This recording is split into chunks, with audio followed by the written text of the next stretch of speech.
I want to talk to you about the 3 rules of being a dentist. Now, before I go through the 3 rules, understand this is not very conventional in the way that most dentists will think about this. But once you hear the 3 rules, you're going to understand and realize that these are the 3 rules that we all follow.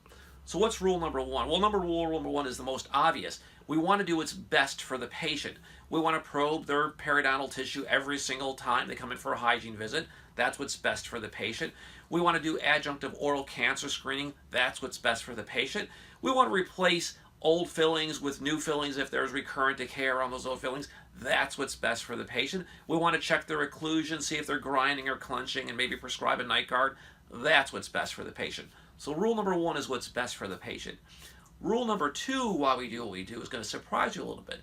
We want to prevent a liability situation. So, for example, if the number 1 reason why dentists get sued is failure to diagnose periodontal disease, then it would only make sense that we should probe the patient every hygiene visit. If the number 2 reason why dentists get sued is failure to diagnose oral cancer, with an average malpractice award of over $1 million, then it makes sense to protect yourself from a liability situation by doing adjunctive oral cancer screening once a year. Here's the best part about the 3 rules. Rule number 3. If we follow rule number 1, which is to do what's best for the patient, and we follow rule number 2, which is to prevent a liability situation, rule number 3 allows us to make money. That's the 3rd rule.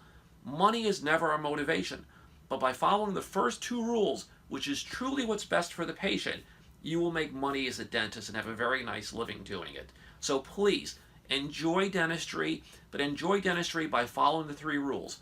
What's best for the patient, what's going to protect you from a liability situation, and by default, you'll be able to make money.